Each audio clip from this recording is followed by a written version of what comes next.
We are located on the campus of Fayeteville State University, and our signal is carried by WUNC Chapel Hill.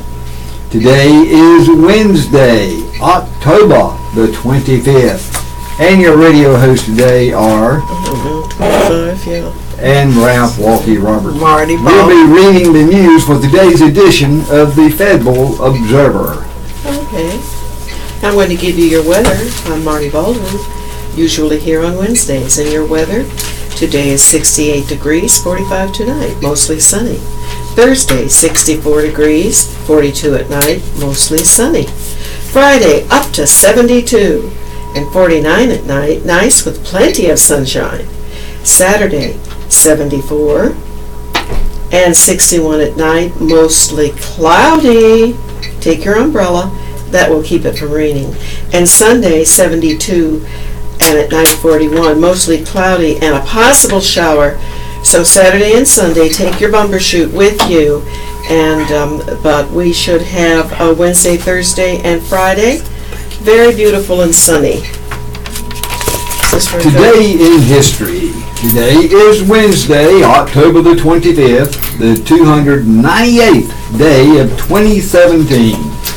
There are 67 days left in the year. Today's highlight: on October 25th, 1854, the charge of the Light Brigade took place during the Crimean War as an English brigade of more than 600 men charged the Russian army, suffering heavy losses. In 1415, during the 100 Years' War, outnumbered English soldiers led by Henry V defeated French troops in the Battle of Agincourt in northern France. In 1929, former Interior Secretary Albert B. Fall was convicted in Washington, D.C. of accepting a $100,000 bribe from oil tycoon Edward L. Doheny. Fall was sentenced to a year in prison and fined $100,000. He ended up serving 9 months. In 1945, Taiwan became independent of Japanese colonial rule. In 1954, a meeting of President Dwight D. Eisenhower's cabinet was carried live on radio and television. To date, it's the only presidential cabinet meeting to be broadcast. In 1957, mob boss Albert Anastasius of Murder Incorporated notoriety was shot to death by a masked gunman in a barbershop inside the Park Sheraton Hotel in New York. In 1971, the UN General Assembly voted to admit mainland China and expel Taiwan. Birthdays today: actress Marion Ross is 89. Basketball Hall of Famer Bob Knight is 77. Pop singer Helen Reddy is 76. Author Ann Tyler is 76. Rock singer John Anderson, yes, is 73. Political strategist James Carville is 73. Singer Taffy Daniff, Starling Vocal Band, is 73. Actor Brian Kerwin is 68. Country singer Mark Miller, Sawyer Brown, is 59. Rock musician Chad Smith, Red Hot Chili Peppers, Chickenfoot, is 56. Actress Tracy Nelson is 54. Actor Michael Boatman is 53. Actor Kevin Michael Richardson is 53. Actor Matthias Amarick is 52. Singer Speech is 49. I haven't heard of 9/10. Yeah, I know. I hardly ever know a name in that group. But they're pretty desperate, I guess. All the names I know, I guess most of the people have died, and so they have to come up with the new people. If when you come to crime, just make a stack of it, because I did ask Valerie to make a stack for me to get it over with. Today we do have a birthday. We have a Ziegler birthday for October 25th, Leary, so I don't know for sure if that's Leary or Larry, but we will wish Larry Ziegler, a happy birthday, and with any luck, we'll mention you again when we get to the birthdays. Here's Need to Know. Number 1, Bat Hike. Join the staff at Carvers Creek Park on Saturday at 6 p.m. for a bat hike. There will be a short introduction to this flying mammal before hiking to the mill pond. By using a bat detector, staff can pick up their echolocation and even tell what species of bat observers you are looking at. Meet in front of the park office. Carvers Creek is at 2505 Long Valley Road in Spring Lake. Call 436-4681 for more information. Golly, wouldn't that be neat? Go look for bats. They are very important to our life on Earth. FSU Mayors Forum, the Epsilon Zeta and Epsilon Rho Lambda chapters of Alpha Phi Alpha Fraternity Incorporated, the Fayetteville Business and Professional League, and the Cumberland County chapter of the Fayetteville State University Alumni Association are sponsoring a forum for the Fayetteville mayoral candidates at 7 p.m. today. The forum will be at Seabrook Auditorium on the FSU campus. It is free and open to the public. For more information, 672-1474. I'll bet they'll all say we need more jobs here. What do you think, Ralph? Absolutely. Number 3, Community Forum. A community forum on Civil War monuments and memorials is scheduled for 7 p.m. Thursday at the Headquarters Library, 300 Main Lane. A fine library it is, too. The moderated panel discussion will include remarks from experts. The moderator will be Peter Murray, a professor of United States history at Methodist University. Panel members are Stanley Johnson, professor of U.S. history at North Texas State University, Harry L. Watson, professor of Southern culture at UNC Chapel Hill, Tom Hennessy, retired faculty member at Fayetteville State University, and David Winslow, senior consultant with the North Carolina Civil War History Center Foundation. The program is free. Call 483-7727. We want to hear from you. Please submit your events in writing at least 10 days in advance. Email calendar or call 486-3500. Public safety.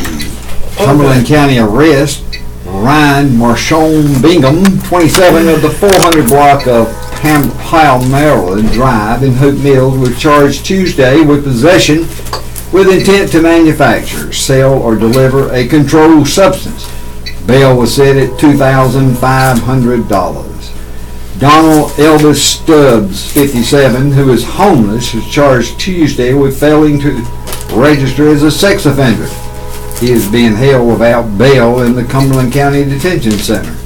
And since he is homeless, he said he was so happy to be in jail that he has free health care, free food, a nice bed to sleep on. Robert Floyd Jones, 60, of the 2200 block of Progress Street, was charged Tuesday with breaking and entering, larceny, possession of stolen property, organized retail theft, misdemeanor possession of drug paraphernalia, and misdemeanor resisting arrest. Bail was set at $30,000. Break-in, Gillespie Street, Family Fair at 2036 Gillespie Street, reported at 4:19 a.m.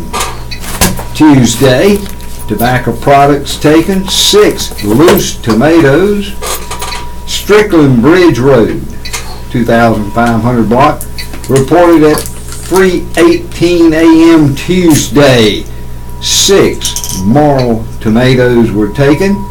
Bail was set at $250,000. East Mountain Drive, ABC Supply Company at 178 East Mountain Drive, reported at 8 a.m. Monday.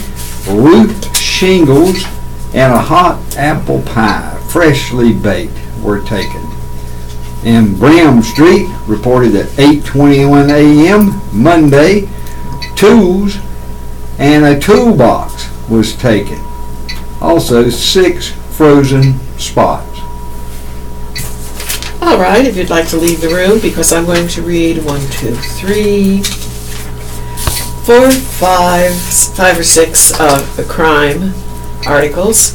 And if you're not too interested in the crime around and about, just take this opportunity to get out of the way from the radio for 3 or 4 minutes. Aberdeen police offer reward to solve car break-ins. Aberdeen police are offering a reward for information leading to the arrest of a person or people who broke into several vehicles at a car dealership on Saturday. Police responded to the Leith Honda Chrysler Dodge in Aberdeen on Saturday, where they found several vehicles with broken-out windows. Stereos and rims and tires were also taken from some of the new vehicles, according to the police. There is a $3,000 reward for information leading to the arrest of those responsible. If you have information, call 944-9721 or 944-4561. Well, shame on you that you don't have some expensive video cameras to find these evildoers. Here we have Rocky Mount, where police seize 26 guns, arrest 13 in sweep. Good for the Rocky Mount police. Police seized 26 guns and arrested 13 people on weapons charges in a sweep conducted in response to increased gun violence that officials say is related to gang activity. The Rocky Mount Police Department said on its Facebook page on Tuesday that its officers joined with federal, state, and county authorities in the 12-day sweep. The department said among the guns seized were 4 SKS-style assault rifles, an AR-15 rifle, a sawed-off shotgun, and a high-powered semi-automatic handguns. The weapons were seized in a number of investigations ranging from homicide to assault cases. In one instance, police said weapons were found hidden under a vacant house used by suspected gang members. In addition, police said they seized 926 grams of marijuana, drug paraphernalia, and $37,780 in cash. Okay, well, we've got some guns off the street. I don't know if you should get an extra lock for your door up there in Rocky Mount or just pray a lot. 3 people charged after police discover a mobile meth lab. This is right over there in Hope Mills, and here we have pictures of Fisher and Marr and Holmes. 3 people from Fayeteville have been charged with operating a mobile meth lab in the Walmart parking lot after a police officer discovered it on patrol. My, aren't they enterprising? Charged were Randy Lee Holmes Jr., 25, of the 1000 block of Hicks Avenue, Robert Lynn Haar, 29, of the 5100 block of Geno Drive, and Ashley Marie Fisher, 26, of the 5100 block of Embassy Court. Each was charged with 8 counts of possession with intent to manufacture precursor meth, manufacturing meth, and possession of meth, and conspiracy. Haar was also charged with maiming a vehicle for the purpose of manufacturing a controlled substance. Bail for Holmes was set at $90,000. Bail for Haar and Fisher was set at $80,000. The State Bureau of Investigation is assisting the investigation. The lab was discovered when a police officer patrolling the Walmart parking lot around 9 a.m. on Saturday observed 3 people in a burgundy Cadillac acting suspiciously. According to police, the officer checked the license plate, finding it was registered to a Ford Explorer rather than a Cadillac. Officers approached the occupants to determine if the car was stolen and observed drug paraphernalia in the car. A search of the vehicle found empty soda bottles with attached hoses and a white powdery substance in them. Police said the officers recognized the car as a potential mobile meth lab. Agents from the SBI arrived to process the car and confirmed the items inside the car were components of a mobile meth lab. Amanda Dolasinski can be reached at 486-3528. If you have any meth labs in your neighborhood, give her a call. Restaurant employee charged with embezzlement. A Fayetteville woman is accused of stealing $5,000 and $5,382 from Piero's Italian Bistro in downtown Fayetteville while she was employed there. Jessica Whaley, outlaw, 38 of the 200 block of Puritan Street was charged Tuesday with 5 counts of embezzlement. The money was taken over a period of 5 months beginning in May, arrest warrants said. Outlaw is no longer working at the restaurant at 217 Hay Street, arrest documents said. Bail was set at $5,000. Wow. You don't get much for stealing around here. Now, here we have Live Wire Observer staff. I hope that's the end of the crime. I like to read it and get it over with. A recent question was about a stained glass lamp that needs repairs. A lot of you might like to get a pencil and paper and copy some of this down or call us back. A recent question was about a stained glass lamp that needs repairs and I can help. Casey of Fayeteville. Answer. Casey lives in Fayetteville and said she is able to assist RS in Autryville in the event AA Glass is unable for some reason. Casey said she's been making and repairing custom stained glass for 3 years. Most of my business comes from word of mouth. Casey can be reached at the Inland Mermaid Stained Glass and Gifts at 1934 Glass and Gifts on Ireland Drive. The phone number is 702-415-5068. Chick Jacobs. A recent question was about typewriters, asking if there was any location or store in Fayetteville or the area that sells typewriters or typewriter equipment from AP in Fayetteville. Several responses came to Livewire headquarters. BN said call him at 323-8100 if interested in an IBM electric typewriter. BM said call him at 366-1228 if interested in a Royal Sigma 220 or 2040. GR said Lafayette Business Machines on Hope Mills Road sells, services, electric models. And Mrs. B said call her at 864 if interested in an electric Royal typewriter. Livewire seeks to answer questions of general interest in consumer topics. You may call 486-3516 if you want Livewire to help you out. Campaign wants parents, children to talk about underage drinking. A statewide initiative that began in 2014 has accomplished its initial goal of raising awareness about the dangers of underage drinking. Now the Talk of It Out campaign, started the North Carolina Alcohol Beverage Control Commission, is moving into a new phase, getting parents to talk to their children about the issue.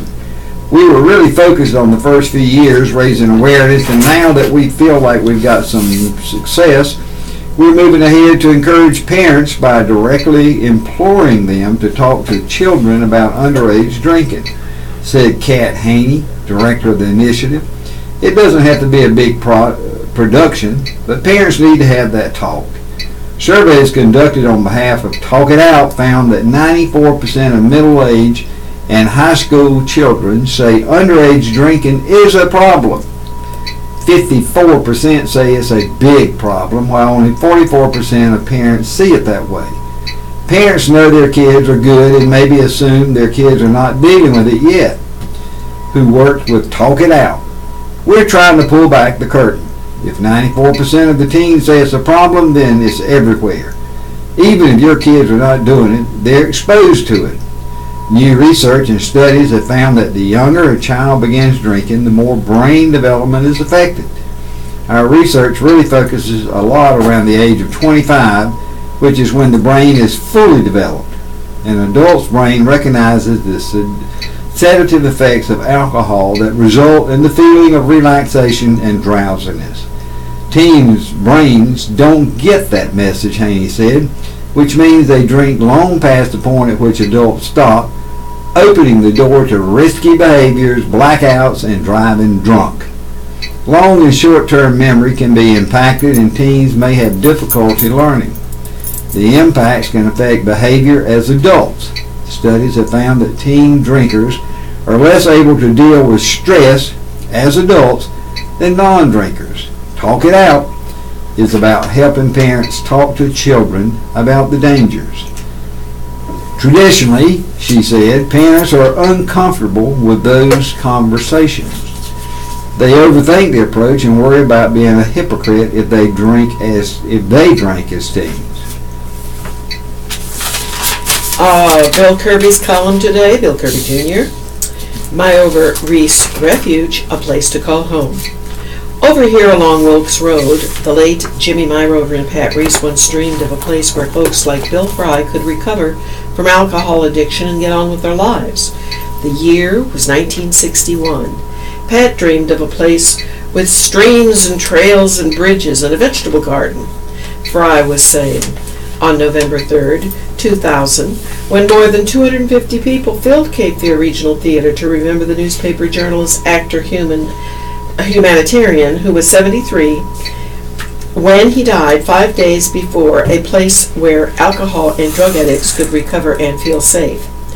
Pat Reese knew all about alcoholics and opiate abusers. After all, he was one of them. He told me once that he made a promise to God that once he was clean and sober, he would dedicate his life to helping other alcoholics and drug addicts recover. Fry would say on that November day when Reese was remembered for his crusty persona, when it came to chasing a crime story for the Fayeteville Observer, his acting prowess on the theater and stage, and his heart for men and women who had lost their way because of their addictions. He kept that promise, and he taught us to overcome our problems. Fry had lost his wife, his home, and his contracting business when he met Reese in 1991. He told me, "I'll love you if you let me love you," Fry would say. He was true to his word. He later made me manager of the home. He had a way of making you believe in yourself. Fry spent 20 years as the manager of the refuge, to include the Ashton Lilly Home for Women Who Have Gone Astray because of alcohol and drug abuse, and retired in 2011. Now he's back at the nonprofit. Looks for a full-time director as it prepares a 1:30 p.m. Sunday to celebrate the 56th year of its founding. "Thank God he agreed to help us out," said Gene Watts, chairman of the board of directors. "He knows more about how to run a halfway house than anybody around. He has had a direct hand in getting people clean and sober more than anybody else in the county." Watts has a message for Governor Roy Cooper as well as state legislators too. "He should have been given the Order of the Longleaf Pine years ago," he says about the state's highest civilian honor for service to North Carolina and its communities for the betterment of mankind. The Myover Reese Fellowship Home is just a part of Fry. "Like they say, every time I think I'm out, they pull me back in," he says with a chuckle. "But I guess that's the way it's supposed to be. Although I've still been at our thrift store on Clinton Road, Fry 71 looks forward to Sunday, where there will be a spaghetti luncheon, musical attainment by Willie Bradley and Giles Blankenship, and testimonials from home residents and alumni. The mayor is doing a proclamation," he says. "Billy Richardson will be here and loves the home, and Judge Robert Steele, who has always been a great supporter for board members. Lynn Chandler, Elizabeth Ramos, Wendy Parrish, Marcia Radcliffe, Debbie Frick, Chris Godden, Bevan Grice, Marty Hughes, Jim Mucus, Mike Radford, Danny Southard, Lanny Bosman, Jimmy Lee Lewis, Oliver Johnson, and Watts. Sunday is a day for celebration of Jimmy Myrover and Pat Reese vision, and for those who have overcome their addictions." "Thousands of men and women have come through our homes in the last 56 years, says Watts, himself a recovering alcoholic. "I hope to keep it going for another 56 years. And at the bottom it says, "Thousands of men and women have come through our homes in the last 56 years. We hope to keep it going another 56 years. Bill Kirby Jr. can be reached at 486-3571. Woodlake residents sue dam over owner. Bass. Residents of the Woodlake community are suing the corporation that owns the dam and country club in their neighborhood. The lawsuit, which was filed Monday in Moore County Superior Court, alleges that residents have been harmed by the failure of Woodlake CC Corporation to maintain the dam. The state breached this dam this year, leaving mostly empty the 1,200-acre lake that was once used for boating, swimming, fishing, and water skiing. Part of the dam spillway collapsed last October following heavy rain from Hurricane Matthew. State officials evacuated residents downstream because of concerns the dam might fail. Moore County Superior Court Judge James Webb signed a consent order March 15th requiring the corporation to complete construction of a temporary full breach of the dam by June the 28th. State officials issued an emergency declaration June the 9th, saying the corporation would not be able to meet the deadline. The state hired engineering and consulting companies to breach the dam. Corporation officials did not respond to an email seeking comment. The lawsuit was filed on behalf of the owners and property in Wood Lake and residents who paid dues to the corporation. The corporation continues to advertise lakefront lots in the subdivision. According to the lawsuit, the lake, which the company describes as the centerpiece of the community, has become a quagmire. The corporation's actions have resulted in damage to the residents of $25,000 or more. State officials filed a notice of deficiency on the dam in 1996, according to the suit. The state found problems with the dam from 1997 to 2000 and from 2009 to 2015. The corporation made numerous representations that it was going to take corrective action to repair the dam. Julie Watson, General Manager and Vice President of the Wood Lake CC Corporation, told residents in June that the company planned to transfer ownership of the dam to a group of lakefront property owners. Residents formed the Lake Surf Owners Association in response to her offer. Raleigh lawyer Hope Derby Carmichael, who represents the residents who filed the suit, sent a letter to Watson on August 14th saying that despite the formation of the association, the corporation has no meaningful action to take advance the offer. Charlie Jones is co-chairman of the Restore Wood Lake Community, a group of community residents, has been working on the issue. He and 27 other residents are named as plaintiffs in the lawsuit. Jones said the lawsuit alleges that the residents' property values have decreased because the lake has been drained and the residents have not received the amenities for which they were paying dues. The bottom line is we have bent over backwards to get some opportunity to work with Wood Lake CCC to come up to some reasonable path forward. They just don't communicate. Jones said the corporation could decide to not respond, try to negotiate, or challenge the lawsuit. We wouldn't be doing this if we didn't feel pretty confident that we have a compelling case, he said. Here's an article about the leaves and colors bring bucks to western North Carolina, and especially a town called Burnsville is getting lots of visitors. The Smokies is 500,000 acres of forest, and the Parkway is a 469-mile scenic drive cut through the mountains. Both are some of the busiest national park sites in the country, and October is the busiest month of the year as people come for the drives, hikes, and overlooks peering out at the leaves. Those visitors spill over into Maggie Valley, a tiny town lined with hotels, cabins, vacation home rentals, restaurants, a new distillery, craft shops, and other tourist-oriented businesses. It's our main month. October is when we see a growth in occupancy tax dollars, which accounts for a large portion of our budget. It's at least 30% higher in October than in summer. The entire county, which borders Buncombe to the west, encompassing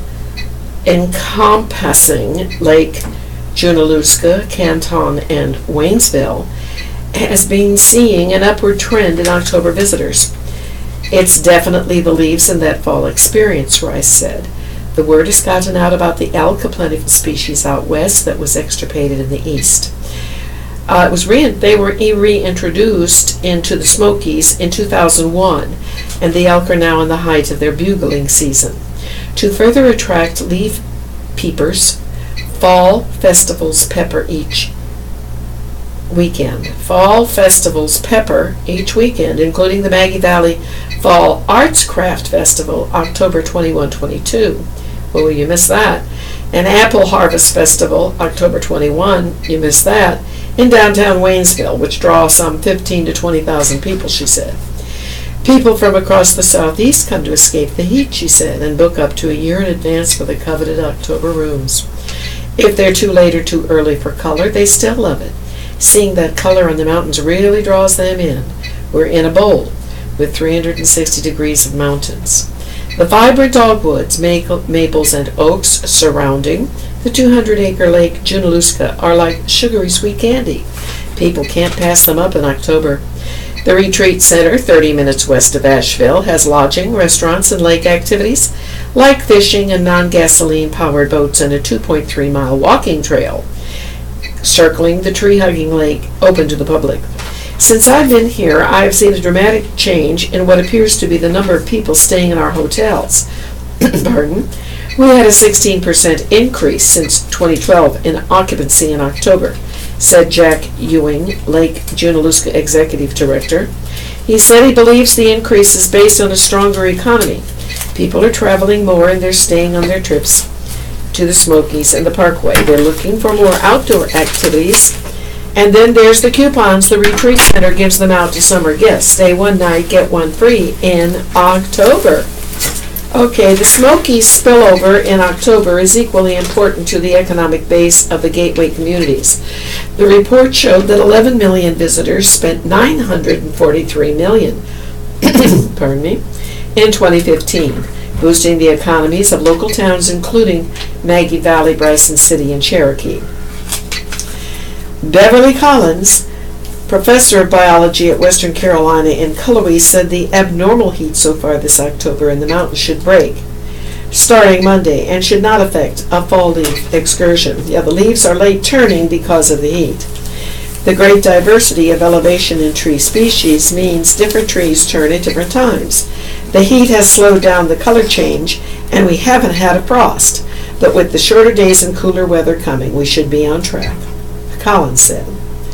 And WNC, Western North Carolina, I guess that is crawling with leaf color in small towns, but residents and business owners of Burnsville suggest this historic town if you have to pick just one. The outdoor scene is one of the main draws, said Jake Blood with the North Carolina High Peaks Trail Association. Burnsville, in my opinion, is one of the optimal places for fall leaf viewing in all of Western North Carolina. There are several great hikes to take in the splendor of the Black Mountains in autumn. And it sounds like a wonderful excursion. I was through there recently, but the leaves hadn't turned. Oh, Ralph? Confronting Iran without a plan begs for trouble. Last week, U.S.-backed forces in Syria expelled Islamic State from its self-proclaimed capital of Raqqa.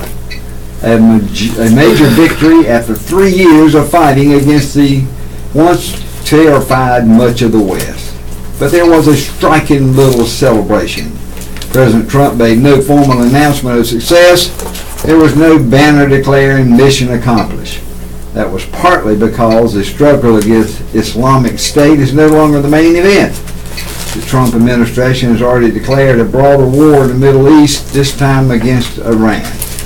The Iranian regime remains the world's leading state sponsor of terrorism, Trump said October 13th. The longer we ignore a threat, the more dangerous that threat becomes. He said the United States will escalate its efforts, political, economic, and military, to prevent Iran from expanding its influence across the Middle East.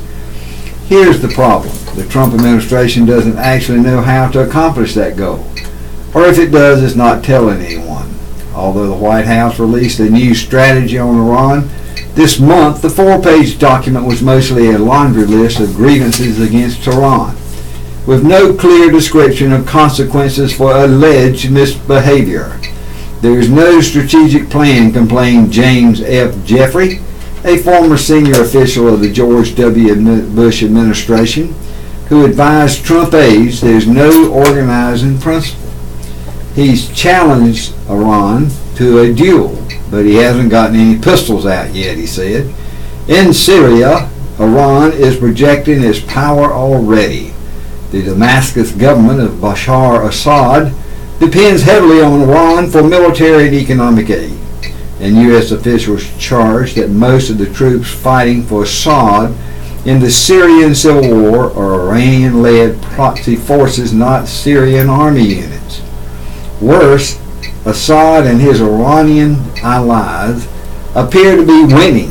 The regime has gradually consolidated its control over most of western Syria, and now, amid the collapse of Islamic State, it's moving into eastern Syria too. Last week, Iranian-backed government forces moved into Ma'idin, a town southeast of Raqqa that U.S.-backed rebels had hoped to seize. The area is important for two reasons. It's a crossing point on the Iraqi border, and it's near an oil and gas field that is a major prize in the war. At this point, the Trump administration faces a dilemma. Should it continue to supply training, weapons, and air support to the Syrian rebels who took Raqqa, at the risk of clashes with government forces who not only have a friend in Iran, but also Russia? It also needs to decide if it will keep hundreds of U.S. advisors inside Syria. The rebels, unsurprisingly, have said they hope the Americans will stay for decades to come, one spokesman said recently. Pulling them out would mean withdrawing help from a force that the United States organized, trained, and last week praised for its valor in battle. And it would deprive the United States of a tool to help prevent the Assad regime and its Iranian allies from taking over the territory that the rebels now hold. Hand me the 30-minute thing. Well, we got so interested that it is actually 10:37, but we are supposed to read this every 30 minutes. This is Southeastern North Carolina Radio Reading Service, a United Way partner agency. We broadcast from the campus of Fayeteville State University, and our signal is carried by WUNC Chapel Hill. As a nonprofit agency, we rely on public donations. We request your support to continue our services. When making charitable donations, please keep us in mind. SENCRRS. Our post office box number is 35029, Fayetteville, North Carolina, 28303. If you have any suggestions or comments, please call at 910-672-1600 or our toll-free number 1-844-709-5656. And your radio hosts today are Marty Baldwin and Ralph Walkie Robertson. And here is a cheers and jeers today. And goodness, there's only one. It's a cheers to Sandy Ridge Electric. I recently called them, and Benjamin promptly came out and did a great job. Ben was professional in every sense of the word. Keith Horn would be proud. Jim Owen from Eastover. You can send your cheers or jeer and praise an individual or a business, or vent about a bad experience. Submit your cheer or jeer to the Observer. Call 486-3590. Include your full name, hometown, and phone number. Limit your item to 125 words. To correct or cancel a submission, call 609-0